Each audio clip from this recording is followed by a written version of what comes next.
سدیر مولا کے چاہنے والے ہیں، کہتے ہیں کہ میں ایک دن صادق آل محمد حضرت امام جعفر صادق علیہ السلام کی خدمت میں حاضر ہوا۔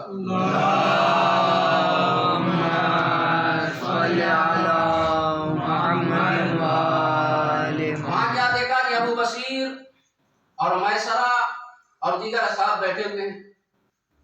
جو ہی میں نے اپنی جگہ لی، فوراً میرے مولا میری طرف متوجہ ہوئے اور کہا، اے سدیر ہمارا چاہنے والا، ذرا غور سے سنیے گا کیا کہتے ہیں مولا، اے سدیر ہمارا چاہنے والا، ہمارا محب، ہم سے محبت کرنے والا، سوتے جاگتے اٹھتے بیٹھتے جیتے مرتے اللہ کی عبادت کرتا ہے۔ 6 باتیں مولا نے بتائی، اٹھتے بیٹھتے سوتے جاگتے جیتے مرتے اللہ کی عبادت کرتا ہے ہمارا چاہنے والا، ہمارا محب، ہم سے پیار کرنے والا، ہم سے ویلا رکھنے والا۔ سدیر کہتے ہیں مولا میری جان آپ پر فدا ہو جائے۔ یہ بات تو سمجھ میں آتی ہے کہ جیتے اور جاگتے ہوئے انسان عبادت کر سکتا ہے، اٹھتے بیٹھتے بھی عبادت کر سکتا ہے، لیکن یہ بات سمجھ میں نہیں آ رہی ہے کہ سوتے اور مرتے ہوئے کیسے عبادت کرتا ہے اللہ کی۔ سوال پیدا ہوتا ہے کہ نہیں غلام بھائی؟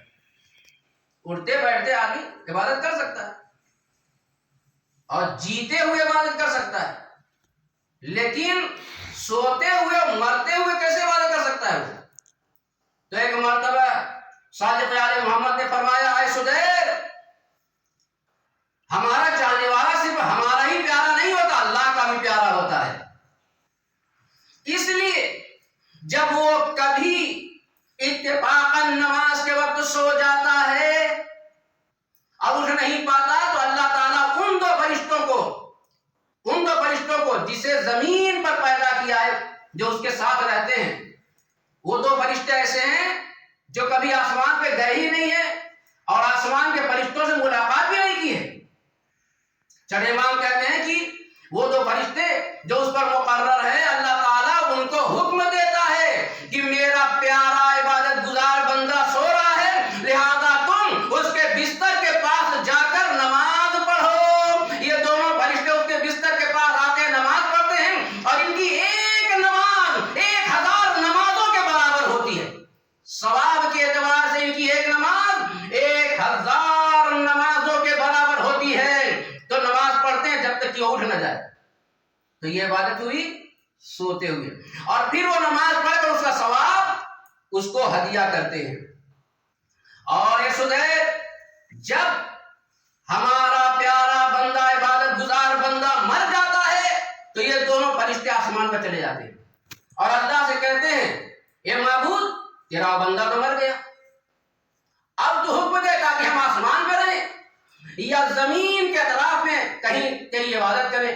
تو اللہ کہتا ہے کہ نہ تو تمہیں آسمان میں رکھنے کی کوئی ضرورت ہے نہ زمین میں، کیونکہ عبادت کرنے والے بہت ہیں آسمان و زمین میں۔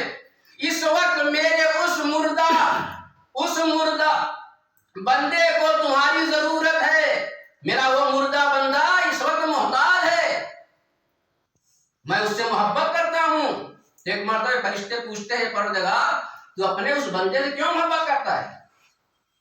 اللہ کہتا ہے، ایک تو میرا عابد بندہ ہے اور دوسرے میرے حبیب محمد مصطفیٰ صلی اللہ علیہ وآلہ وسلم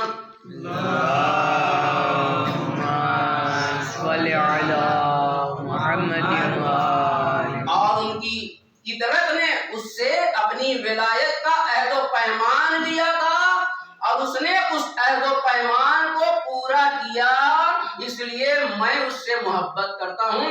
لہذا تمہیں نہ آسمان میں رہنے کی ضرورت ہے نہ زمین میں رہنے کی ضرورت ہے، تم جاؤ اس کی قبر پہ اس وقت تک نماز پڑھتے رہو جب تک میں اسے قبر سے نہ اٹھا لوں۔ صلوات پڑھ دیں محمد و آل محمد پر۔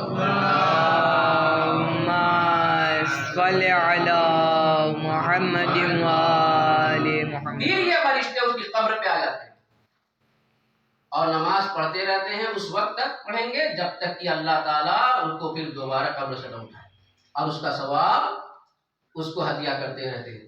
اب سمجھ میں آیا کہ سوتے اور مرتے ہوئے بھی کیسے عبادت ہوتی ہے، یعنی اللہ کا عبادت گزار بندہ، اہل بیت کا چاہنے والا، اٹھتے بیٹھتے سوتے جاگتے جیتے مرتے اس کی عبادت کرتا ہے، جب تک وہ صحیح و سالم رہتا ہے خود اس کی عبادت کا ثواب کرتا، اور جب وہ سو جاتا ہے مر جاتا ہے تو فرشتے اس کی طرف سے عبادت کرتے ہیں، اسے ہدیہ کرتے ہیں۔ تو سدیر کہتے ہیں مولا، آپ سنیے، سدیر کہتے ہیں تو مولا اب اس سے تو یہی پتا چلتا ہے کہ اٹھتے بیٹھتے اور جاگتے ہوئے عبادت کرنے سے زیادہ ثواب تو سوتے اور مرتے ہوئے ثواب۔ تو ایک مرتبہ امام فرماتے ہیں ایسا نہیں ہے، بلکہ اس کو اس کے ایمان کی بنیاد پر اللہ اسے قیامت کے دن اپنے خاص امان میں رکھے گا۔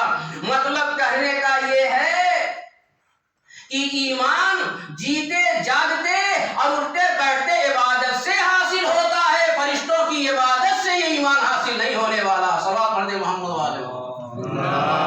اللهم صل على محمد وآل